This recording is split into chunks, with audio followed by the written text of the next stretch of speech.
भगवान शिव तपस्या में लीन थे। माता पार्वती जी ने गणेश जी और कार्तिक जी को भोजन दिया और उनका मन बहुत उदास था। तभी नारायण जी वहाँ आ जाते हैं। नारायण नारायण। प्रणाम माते। प्रणाम देवर्षि, आइए भोजन ग्रहण कीजिए। खीर पूरी। माते, महादेव को भी खीर बहुत पसंद है, परंतु वे हैं कहाँ? कहीं दिखाई नहीं दे रहे। होना कहाँ है, वे तो अपना अधिकतर समय तपस्या में ही लीन रहते हैं। आज खीर बनाई थी कि शायद खीर की खुशबू से वे अपनी तपस्या से उठ जाएंगे और थोड़ा कुछ खा लेंगे। कितने समय से मैंने और महादेव ने एक साथ बैठकर भोजन तक नहीं किया। नारायण जी भी माँ पार्वती जी का चेहरा उदासीन को देख लेते हैं। मेरे पास एक उपाय है जिससे आप भगवान शिव से जो भी कामना करेंगी वो जरूर पूरी करेंगे। तो बताइए ना देवर्षि, ऐसा कौन सा उपाय है जिससे मैं उनसे जो भी मांगूंगी वो इच्छा पूरी करेंगे? माते, अगर आप श्रावण मास में की जाने वाली कावड़ यात्रा करके गंगा जल से महादेव के शिवलिंग का अभिषेक करेंगी तो महादेव अत्यधिक प्रसन्न होंगे। कहते हैं जो भी भक्त सच्चे मन से कावड़ यात्रा पूरी करता है, भगवान भोलेनाथ उस भक्त की इच्छा बहुत जल्दी पूरी करते हैं। आप इस कावड़ यात्रा का लाभ उठाकर महादेव को प्रसन्न कर सकती हैं, किंतु इस यात्रा को पैदल ही चलकर पूरा करना होता है। इसके लिए आप किसी भी शक्ति या फिर चमत्कार को अपने लिए उपयोग नहीं कर सकती। तभी आपको इस कावड़ यात्रा का पूरा फल प्राप्त होगा। भगवान भोलेनाथ को प्रसन्न करने के लिए आप जानते हैं देवर्षि, मैंने वर्षों कठोर तपस्या की थी, तब जाकर प्रभु मुझे पति रूप में प्राप्त हुए थे। तो फिर मैं उनके प्रेम को पाने के लिए कोई भी कठिन तपस्या कर सकती हूँ। इसलिए मैं कावड़ यात्रा अवश्य पूरी करूंगी। माता पार्वती ने ठान लिया था कि वो कावड़ लेकर महादेव को से प्रसन्न करेगी। वो साधारण स्त्री के रूप ले लेती है और एक गांव में पहुंच जाती है। क्या तुम भी कावड़ यात्रा कर रही हो? हाँ बहन, मैं पहली बार कावड़ यात्रा करने जा रही हूँ। बहुत मन था कि मैं कावड़ यात्रा करूँ। सुना है कावड़ यात्रा करने से महादेव मन की सारी मुरादें पूरी करते हैं। क्यों ना हम साथ में कावड़ यात्रा करें? दोनों को एक दूसरे का साथ मिल जाएगा। साथ में? ठीक है, वैसे भी मैं बिल्कुल अकेली ही थी, आपका साथ हो जाएगा। आप मेरे घर चलो, हम फिर साथ में ही कावड़ यात्रा के लिए निकलेंगे। राधा के कहने पर माता पार्वती उसके साथ उसके घर चली जाती है और जैसे राधा घर में प्रवेश करती है उसकी सास उसे ताने देने लगती है। कोई फायदा नहीं ये कावड़ यात्रा करने का। जब इतने सालों से तेरी गोद सुनी है और सारे हकीम डॉक्टर बोल चुके हैं कि तू कभी माँ नहीं बन सकती, तो क्यों ये सब फालतू की चीजें कर रही है? माँ ठीक कह रही हैं राधा, और अकेली जाओगी? मैं तो साथ जा नहीं सकता और ना ही मुझे कहना साथ चलने को। आपको परेशान होने की कोई जरूरत नहीं है, मैं इनके साथ जा रही हूँ। ये भी कावड़ यात्रा के लिए ही निकली है। रहने दे रोशन, इसके जो जी में आई करने दे। अगर अगले साल तक इसके बच्चा नहीं हुआ तो मैं साफ साफ इसे बोल रही हूँ, मैं तेरी दूसरी शादी कर दूंगी।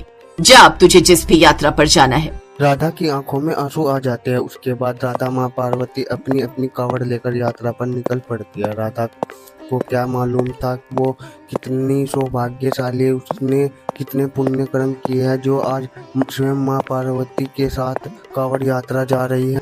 राधा, क्या तुम्हें भोलेनाथ पर सच में विश्वास है कि वो तुम्हारी मनोकामना पूरी करेंगे? हाँ बहन, मुझे भोलेनाथ पर पूरा विश्वास है। कहते हैं ये कावड़ यात्रा बहुत फलदायी है। कावड़ के जल से भगवान भोलेनाथ के शिवलिंग का अभिषेक करने से वो प्रसन्न होते हैं। राधा की बातें सुनकर माता पार्वती मुस्कुरा देती है। चलते चलते माता पार्वती थक जाती है। लाओ बहन, थोड़ी देर कावड़ मुझे पकड़ा दो और तुम यहाँ पेड़ के नीचे आराम कर लो।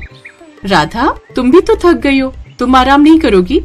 कोई बात नहीं, पहले आप थोड़ी देर विश्राम कर लो। अगर मुझे थकान लगेगी तो मैं आपको बोल दूंगी। माँ पार्वती पेड़ के नीचे विश्राम करने लगती है। अचानक एक शेर दौड़ता हुआ बाहर आ जाता है। शेर को सामने देखकर राधा घबरा जाती है। माँ पार्वती गहरी नींद में सो रही थी। मैं भूखा हूँ और भोजन की तलाश में निकला हूँ। मैं तुम्हें खा जाऊंगा। राधा माँ पार्वती के आगे खड़ी हो जाती है और शेर के सामने सांस रखती है। क्या तुम्हें मुझसे डर नहीं लगा? तुम चाहती तो मुझे देखकर भाग सकती थी, पर तुम क्यों नहीं भागी? नहीं, मैं इन्हें यहाँ छोड़कर नहीं जा सकती।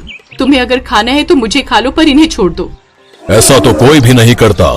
कि अपनी जान की परवाह किए बिना किसी दूसरे की जान बचाना, क्या ये तुम्हारी कोई रिश्तेदार है जो तुम उनके लिए अपनी जान देने को तैयार हो?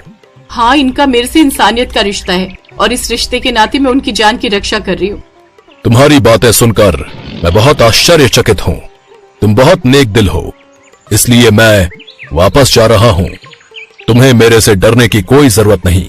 शेर वापस झाड़ियों में चला जाता है। तभी माँ पार्वती नींद से जाग जाती है। अरे, पता ही नहीं चला मैं कितनी देर सो गई। क्या तुम थोड़ी देर विश्राम करना चाहोगी? नहीं नहीं बहन, चलना चाहिए ताकि हम समय पर हरिद्वार पहुंच जाएं।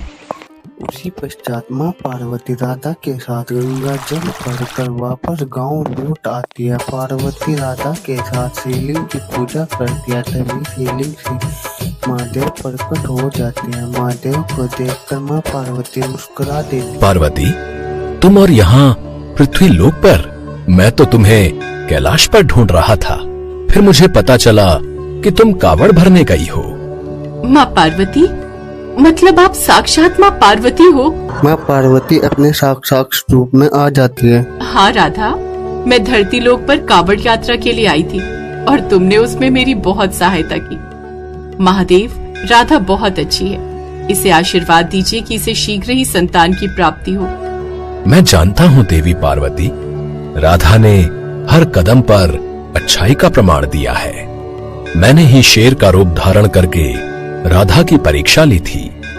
राधा उस परीक्षा में सफल रही। मैं राधा को उसकी सच्ची भक्ति का फल अवश्य प्रदान करूंगा। राधा की आंखों में खुशी के आंसू आ जाते हैं। भगवान शिव, माता पार्वती राधा को आशीर्वाद देकर वापस कैलाश लौट जाते हैं। स्वामी, मैंने भी कावड़ यात्रा पूरी की है। अब समय है आपका मेरी भी इच्छा पूरी करने का। अब आप कुछ समय के लिए तपस्या में लीन न रहकर मेरे और बच्चों के साथ कुछ समय बिताएं। पता है, मैंने आपकी पसंद की खीर पूरी भी बनाई थी, आपने वो भी नहीं खाई। तो कोई बात नहीं, आज बना लो। आज मैं तुम्हारे और गणेश, कार्तिकेय, नंदी आदि सबके साथ मिलकर भोजन करूंगा। तभी नारायण मुनि भी आ जाते हैं। देखा माते, कावड़ यात्रा का कितना शुभ प्रभाव है। अब तो आप मान गई कि कावड़ यात्रा करने वाले सभी भक्तों की इच्छा महादेव अवश्य पूरी करते हैं। बिल्कुल देवर्षि नारद, आप बिल्कुल सही थे। अच्छा, आज मैं फिर से खीर पूरी बना रही हूँ। आप भी सबके साथ भोजन करके ही जाना। Hello friends, thanks for watching this video. अगर आपको ये वीडियो पसंद आया है तो प्लीज लाइक, सब्सक्राइब, कमेंट्स करें इस वीडियो पर और हाँ, शेयर करना भी ना भूलें। और भी मजेदार वीडियो देखने के लिए नीचे दिए गए बेल आइकॉन को दबाएं। देखते रहिए।